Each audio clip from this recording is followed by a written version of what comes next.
Imagine walking past an $80,000 excavator just sitting totally idle in a dirt lot. Oh, yeah. Happens all the time. Right. And most contractors, they look at that machine and they see a vital asset. I mean, you own it. It's got your company logo proudly slapped on the side. And, well, it just feels like a tangible symbol of your growth. It feels like success. Exactly. But if we actually look at the underlying mechanics of your business, you might be staring at a massive silent liability. So welcome to another deep dive. Glad to be here for this one. It's an important topic. It really is. And today we are talking directly to you, the construction business owner who has spent years, literally years, building a company from the muddy ground up. Yeah, the folks who know the exact smell of a fresh job site at 6 a.m. Right. But lately, you're the one staring at the ceiling at 2 a.m., just wondering how to actually scale this operation without, completely losing your mind. Because it is stressful. Insanely stressful. So our mission today is simple, but it requires a pretty fundamental shift in how you operate. We want to help you stop gambling with your gut feelings and start building a highly profitable, strategically driven system. And that is the crucial pivot. Because scaling a construction business, it isn't just about, winning more bids or buying more trucks or hiring more crews. It's not just doing more of the same. Exactly. It's about precision. Yeah. It is about understanding the hidden levers of your operations. So today's deep dive is built on a comprehensive playbook and market intelligence report focused specifically on construction analytics. We're basically going to look at your industry through an entirely different lens today. Yeah, moving completely away from intuition and toward engineered profitability. Okay, let's unpack this, because to really get into the right mindset for this shift, I want you to think about the movie Moneyball. Oh, great analogy. Right. You remember the premise. You had this small budget baseball team, the Oakland A's, and they're going head to head with these massive franchises that were spending, 3 times as much money on player salaries. Yeah, the Yankees, the Red Sox. Exactly. The A's couldn't outspend those giants. So what did they do?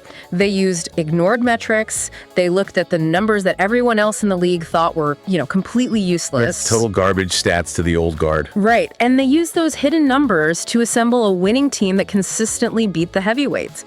And what we are going to explore today is how you can use the exact same playbook to completely dominate the construction industry. It is a perfect parallel. Before Billy Beane came along and revolutionized baseball, everything in that sport was run on what we can basically call the gut instinct trap. The gut instinct trap. I like that. Yeah. Old scouts would sit in the bleachers, listen to the crack of the bat, and make literally million-dollar decisions based on how a player felt. Wow. Yeah. When you put it like that, it sounds crazy. It does. And that is exactly where the vast majority of contractors are stuck right now. They make major, company-altering operational decisions based entirely on feel. You hear it constantly, right? On job sites, in the back office. All the time. Someone says, that feels like a good bid, or I think we need to finance another truck, or let's put Dave's crew on this job. They feel like the right fit for a custom build. Oh, I hear that all the time. It is always, I feel, or I think, or my gut says. But here's the harsh reality. Feel is not a strategy. It's gambling. Pure and simple? Yeah. When you are running $1 million or even a $10 million operation, relying on intuition to protect your profit margins is incredibly dangerous. You are effectively walking into a casino, putting your company's payroll on red, and just, hoping the wheel spins in your favor. No, I have to push back here for just a second. Because I know what you, the listener, might be shouting at your dashboard right now. You're probably saying, wait a minute, my gut instinct didn't just come from nowhere. It comes from 20 years of experience on the job site. And that is absolutely true. Valid point. Right. You didn't survive in the brutal world of construction this long without developing a massive, highly tuned internal database of experiences. But relying solely on that instinct as you try to scale, it's kind of like driving a bulldozer blindfolded. Ooh, driving blindfolded. That's a strong visual. Well, think about it. Sure, you might know exactly where all the controls are. You know the exact rumble of the engine when it's struggling, right? You have this incredible physical feel for the machine. Yeah. But you still can't see the cliff approaching right in front of you. That is a brilliant way to conceptualize it. The blindfold represents a total lack of objective visibility. If your gut instinct is the engine of your bulldozer, then analytics and data staff, they are your LiDAR system. Oh, the LiDAR system. I love that. Right. They don't replace the engine. And they certainly don't replace your experienced hands on the levers.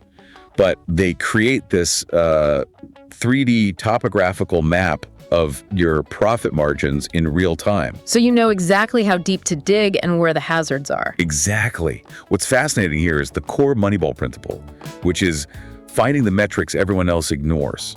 In baseball, all the old scouts were, obsessed with a player's batting average or how fast they could run. The flashy stuff. Yeah, the vanity metrics. The Moneyball approach looked past all that and focused on on-base percentage. They simply asked, does this player actually get on base? And in construction, the ultimate vanity metric, like the total equivalent of batting average, is top-line revenue. Oh, 100%. Everyone loves to brag about top-line revenue. You go to an industry conference and everyone is saying, oh, we did 5 million this year, or we just crossed 10 million. Yep, throwing big numbers around. But if you did 10 million in revenue and your profit margin was like 1%, you're just taking on a massive amount of stress for a tiny, tiny sliver of reward. Just churning cash for no reason. Right. So if top-line revenue is just a vanity metric and we need to activate our LiDAR system to take the blindfold off, what are the specific hidden metrics we should be looking at? Let's start with the boots on the ground. Okay, so the first hidden metric that completely transforms an operation is revenue per field employee per day. Not per employee. Yes. We are not talking about what the entire crew accomplished by Friday. We're breaking it down to the individual contributor level. Wait, I want to challenge that right out of the gate. Go for it. If I'm a business owner who visits my sites regularly, I know exactly who my slow guys are. I can see who is leaning on a shovel and who is actually tying rebar. Why do I need a complicated spreadsheet to tell me what my own eyes see every single day? Because your eyes see effort, but they do not calculate the granular cost to revenue ratio of that specific labor hour. Okay, explain that. Well, you might see a guy working incredibly hard, literally sweating through his shirt. But if he is highly inefficient at his specific task, or if he requires, constant supervision that pulls your foreman away from higher level management, he is silently costing you money. So it's not just about looking busy. Exactly. In a crew of 5, you might have 2 guys who are executing so efficiently, they're generating, say, 80% of the crew's daily revenue value. Carrying the whole team. Right.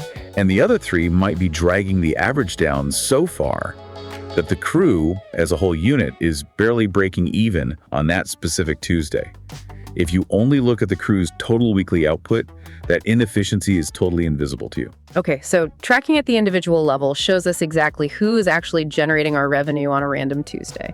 But what happens when the client shows up on Wednesday morning, points at a wall, and completely changes what those employees are supposed to be doing? Scope creep. That leads us perfectly into the second major area of margin bleed, which is how you manage those changes. The metric you absolutely must track here is change order percentage by project manager. By project manager? Yes. This is an absolute margin killer if you aren't watching the psychology behind it. The psychology? What do you mean by that? Think about the personality of project manager. Their job is often to keep the client happy, right? Keep the project moving. Make sure everything flows. Exactly. So when a client asks to move a plumbing rough in a few feet to the left, some PMs are excellent at having the tough, slightly uncomfortable conversation. The money conversation. Right. They say, we can absolutely do that, but it will require a signed change order and an additional $2,500. They secure the revenue to match the new scope. Which is how it should be. But other PMs, often just out of a desire to avoid conflict or just be helpful, they'll say, yeah, no problem, we can take care of that. Oh, and suddenly your labor costs spike, your timeline gets extended by 2 days, and you aren't getting paid a single dime extra for the privilege of doing more work. I can literally feel the stress of that scenario right now. It's painful. And tracking change order percentages by individual PM reveals exactly who is effectively managing scope and who is, well, giving away your hard-earned margins for free out of conflict avoidance. Wow. Okay, so if we know our margins are constantly bleeding from unbilled change orders on, say, commercial office build-outs because those specific clients are overly demanding, shouldn't we just, stop bidding on them in the first place? You hit the nail on the head. That is the exact logical leap to the third hidden metric. Okay, lay it on me. Bid to win ratio, but specifically categorized by project type, because everyone tracks whether they won or lost a bid, right? Right.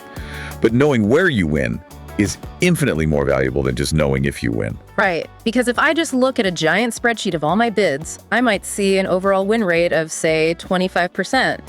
And I might think, well, 25% is okay. We just need to bid on more jobs to grow. But when you segment that data by project type, the reality might be completely shocking. You might discover that you are winning 60% of your custom residential bids, but only 4% of your commercial retail bids. Oh, wow. So you're wasting tons of time on the retail ones. Exactly. If you don't track that ratio by category, you are paying your estimating team to spend half their week desperately throwing numbers at commercial jobs. You have almost zero mathematical chance of winning. You are swinging at bad pitches. Which naturally begs the question, how did we even get those bad commercial leads to begin with? Are we paying for them? Right. And that brings up the fourth metric, which is customer acquisition cost by lead source. If you are tracking this, you stop viewing your marketing as a total black box. Precisely. You might realize that you are spending a massive amount of money on a billboard on the highway. And when you calculate the cost of the leads it actually generates, you are paying an acquisition cost of $500 per customer. Yikes. But a lead that comes through a targeted digital ad might only cost you $150. And a lead from a strategic partnership with a local architect that might have an acquisition cost of $0. Pure profit. Exactly. When you know those numbers, you stop guessing with your marketing budget and you ruthlessly allocate capital to the channels that actually yield a return. And speaking of allocating capital, let's talk about the heavy machinery, the big iron. Because this fifth metric is a massive blind spot for companies that own their own equipment. I'm talking about equipment utilization rate. Oh, this is a big one. Huge. According to Smart Business Automator's Market Intelligence Report, an $80,000 excavator sitting idle 60% of the time is a rental, not an asset. Let that sink in for a moment. You bought that excavator thinking it was building equity in your business. You thought you were avoiding rental fees. Making a smart investment. Right. But if it is sitting in your yard or parked entirely idle on a job site for more than half the week, it is bleeding your capital. The depreciation, the insurance premiums, the routine maintenance, none of those costs magically pause just because the engine is turned off. Okay, I'm going to play the skeptic again here. I expect nothing less. Because I am putting myself in the shoes of a busy contractor listening to this right now, tracking all of this individual employee revenue, change order psychology by PM, bid ratios by specific category, lead sources, machine utilization. It sounds like a completely overwhelming mountain of spreadsheets. It sounds like a full-time job. Yeah. You're probably thinking, I'm trying to run an active job site. I am dealing with delayed material deliveries. I'm putting out fires. I do not have the time to become a full-time forensic accountant. That is the most common and frankly the most valid hurdle to adopting a data-driven approach. The sheer overwhelm of where to start. So how do we get past that? We counter that feeling of overwhelm with the 90-day rule. You do not need to boil the ocean on day one. The 90-day rule. Break that down for us. If you do nothing else, just track 3 core numbers per job: revenue, labor hours, and material cost. Just those 3. That is it. Yeah. Just those 3. And you commit to doing that faithfully for 90 days. Let's walk through what this actually looks like in practice. Days 1 through 13, it's just going to feel like annoying new paperwork. A total chore. Yeah. But on day 14, you sit down and look at the first 2 weeks of a framing job. You notice a glaring discrepancy between the labor hours your crew log and the actual physical progress on the site. So you investigate. And maybe you find out it isn't the crew being lazy. It's that your lumber supplier keeps delivering the materials 4 hours late, so your guys are literally just sitting on buckets waiting to work. Exactly. And by week 6, armed with that undeniable proof, you switch suppliers, you eliminate that dead time, and you instantly save $10,000 over the remainder of the project. Now, tracking just 3 numbers for 90 days will give you more actionable insight into the reality of your operations than most contractors have after 20 years of relying on their gut. That makes the process feel incredibly approachable, but having a filled out spreadsheet doesn't automatically put money in the bank. The magic doesn't happen during the data collection, it happens during the data activation. Yes. And a huge part of activating that data is figuring out the 80-20 rule of your business, right? The Pareto principle. The universal law that roughly 20% of your efforts yield 80% of your results. In the context of a construction business, this means that a tiny fraction, about 20% of your project types, are likely generating 80% of your actual bottom line profit. And the crazy part is, if you held most contractors' feet to the fire, They couldn't name which 20% that is. Not a chance. They are working themselves and their teams to the absolute bone on the 80% of jobs that only yield 20% of the profit. So once the tracking identifies those highly profitable winners, we can stop taking on the headache jobs. We could double down on the 20%. Which is where the real scale happens. Exactly. This raises an important question. Once you know exactly what your most profitable jobs are, how do you deploy your human capital, your workforce, to maximize that specific profit? Because the old way, the gut instinct way, is assigning crews purely based on who happens to be available that morning. Right. A superintendent says, hey, Jim's crew just swept up and finished on 4th Street. Tell them to drive over to the new custom residential build on Elm. Which assumes that every crew is identical. That a framing crew is a framing crew no matter what the job is. And that is a massive operational mistake. When you start tracking the individual and crew metrics we talked about, you will discover distinct operational profiles for your teams. Oh, this is good. You will realize that your fastest framing crew might be a little rough around the edges on the finish work, but they're lightning fast at getting a structure up. So where do they belong? You assign them to your tightest timeline commercial jobs, where speed is the absolute primary constraint. Exactly. But you also have another crew. They take their time, they are meticulous, they clean the site twice a day, and they never, ever have callbacks. So you don't put them on the rush job where they will blow the budget taking too much time. You put that detail-oriented crew exclusively on your highest margin custom residential work, where flawless quality dictates the final profit and, secures the client referrals. You got it. You are matching the specific measured performance data of your team to the specific demands of the project. You are no longer assigning work based on who is resting in the truck. You are engineering your crew allocations. That is the essence of the Moneyball strategy right there. You are putting the absolute right player in the right position to get on base. Exactly. And this reliance on analytics doesn't just change how you manage the active job site, it completely revolutionizes how you secure the work in the first place. We're talking about the shift to predictive bidding. Oh, predictive bidding removes all the emotion, the desperation, and the guesswork from the estimating room. Yeah. Based on Smart Business Automator's market intelligence report, after 50 tracked bids, you can accurately predict your likely win rate by project type, size, and location, allowing you to stop wasting time bidding on work you statistically won't win. Just 50 bids. That is practically nothing in the grand scheme of a year. It goes by fast. So once you have that historical baseline, your entire workflow changes. You look at a new request for proposal for, say, a commercial warehouse on the east side of town. Right. Instead of your estimator saying, well, we are a little slow next month, let's just throw a number at it and see what happens, your internal system looks at the variables and says, historically, we only have a 4% chance of winning this specific type of warehouse job in this specific zip code. Boom. You confidently pass. You save your estimator an entire week of grueling work, and you redirect that powerful energy toward estimating a custom residential project where your data prove you have a 65% win rate. You transition from a company that guesses to a company that calculates. You are allocating your most precious resource, which is time, only where the probability of a high return is a mathematical certainty. Okay, let's take a deep breath here.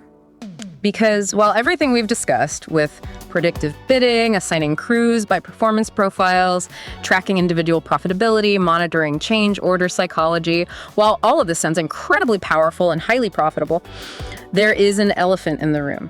Always is. Here's where it gets really interesting. Gathering all this intelligence manually is practically impossible for a small team. Sure. Pulling numbers out of messy field reports, cross-referencing paper timesheets with complex project scopes, building predictive probability models to do that the old-fashioned way, you need to hire an entire army of back-office administrators just to keep up with the paperwork. And you have just identified the ultimate operational bottleneck. That administrative burden is exactly what stops most mid-sized contractors from ever scaling into massive enterprises. They just get crushed by the admin. They do.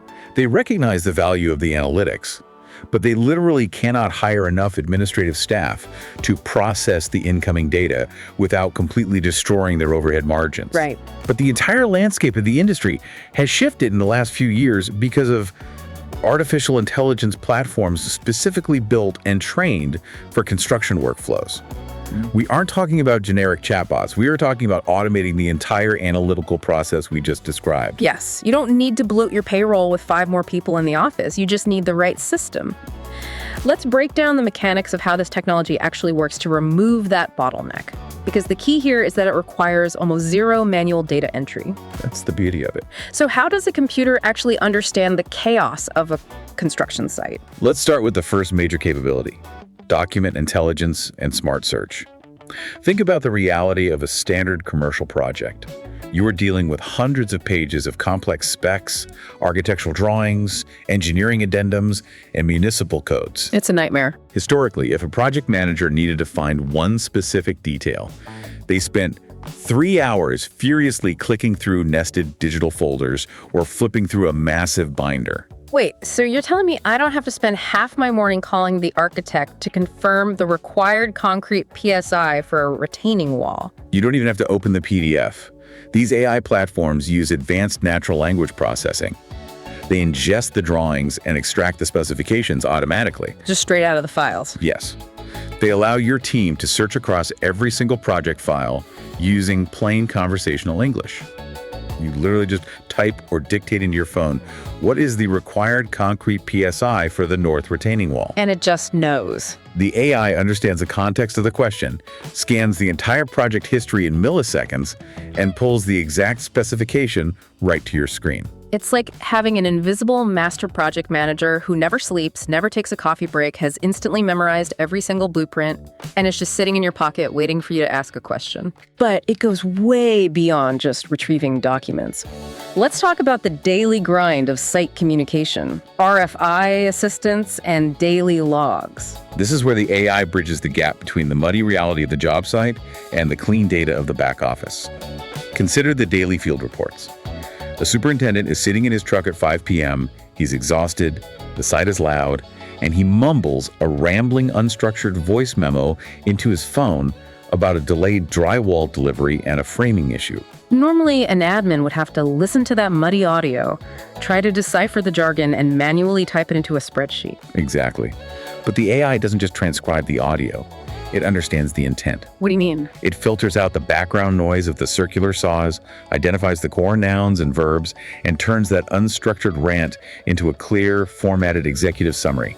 It maps delayed drywall to the specific budget code, cross-references it with the delivery schedule, and automatically assigns action items to the procurement manager to follow up. That is insane. It removes all the friction from communication. Clear. But the feature that truly acts as a shield for your profit margins is budget and schedule monitoring, because it is proactive, not reactive. That is the critical distinction. Most accounting software tells you that you lost money 3 weeks after the project is finished. Yeah, it's an autopsy. Exactly. Yeah. AI provides real-time diagnostics. It monitors the daily pace of work, cross-references that velocity against the upcoming material delivery schedules, and raises an intelligent flag. So it warns you. It will literally notify you. Based on the current velocity of your framing crew, you're going to miss the deadline by 4 days, which will force your electrical subcontractors into weekend overtime rates, blowing up your margin. It sees the cliff approaching before you drive the bulldozer over it, which perfectly leads into the final piece of the AI puzzle, change order analysis. Yep, back to the change orders. Right. When a client inevitably wants to change a specification midstream, the AI evaluates exactly how that specific change will cascade through the entire project timeline. It calculates the hidden costs of delays and tells your project manager exactly what dollar amount they need to charge on the change order to protect the profit margin. It entirely eliminates the scenario where PMs accidentally give away work for free. It's a game changer. If we connect this to the bigger picture, what we are really talking about is the compound advantage. This is the ultimate competitive edge in any industry, but especially in construction. In a given year, as a business owner, you are going to make over 100 major, highly consequential operational decisions. Which multi-million-dollar jobs to bid, who to hire, where to deploy expensive heavy equipment, when to push back on a demanding client. Right. If you are operating purely on gut instinct, your success rate on those 100 decisions is going to fluctuate wildly. You'll have weeks where you get lucky and hit a home run, and you will have weeks where you eat a massive, unexpected loss that keeps you up at night. Precisely. But if you have this analytical system in place, and you improve your overall decision quality by just 10%, merely shifting 10% of your choices from a guess to a calculation, That improvement compounds across those 100 decisions. It snowballs. It really does. A 10% increase in decision accuracy doesn't just mean 10% more revenue. It translates into massive exponential differences in total retained profit at the end of the fiscal year. So what does this all mean? Let's bring everything we've discussed today into focus. Let's do it. The gut feelings, the intuition, the sheer grit that got you to where you are right now are incredible. They are a profound testament to your hard work, your resilience, and your survival in a famously brutal industry. Absolutely. No one is taking that away from you. Right. But those gut feelings are the engine of the bulldozer. They will only get your construction business so far before you hit a blind spot. If you truly want to scale, you have to drop the vanity numbers and find your hidden metrics. You must look ruthlessly at revenue per employee, bid-to-win ratios by project type, and equipment utilization. And you have to deploy your crews based on hard performance data and calculated operational profiles, not just who happens to be sitting in the truck. Exactly. And most crucially, you have to leverage intelligent AI systems to handle the massive administrative heavy lifting so you can actually use this powerful data without drowning in spreadsheets. That is the definitive blueprint for scaling. As we wrap up, I want you to take a moment and genuinely consider your competitors right now. Think about the guys down the street. Yeah. The vast majority of them are still out there driving their bulldozers completely blindfolded. They are guessing at their bids, they're absorbing the hidden costs of change orders out of convenience, and they are trying to manage millions of dollars of operational risk based entirely on how they feel when they wake up that morning. But you now possess the strategy to calculate, to predict, and to surgically dominate the most profitable 20% of your market. The tools are right there. The shift is completely within your reach. Yeah. I want to leave you with one final provocative thought to mull over as you drive to your next site or head back to the office. Okay, let's hear it. If an AI platform can instantly extract the exact risk profile from a dense 300-page project spec and predict your precise win rate before you even place a bid, are you still running a traditional construction business, or are you actually running a highly sophisticated data company that just happens to pour concrete? Oh man, that is a massive paradigm shift right there. A data company that pours concrete. If you found value in this deep dive, make sure you subscribe, rate, review, share, and visit smartbusinessautomator.com. Keep building, keep tracking, and we will catch you on the next one.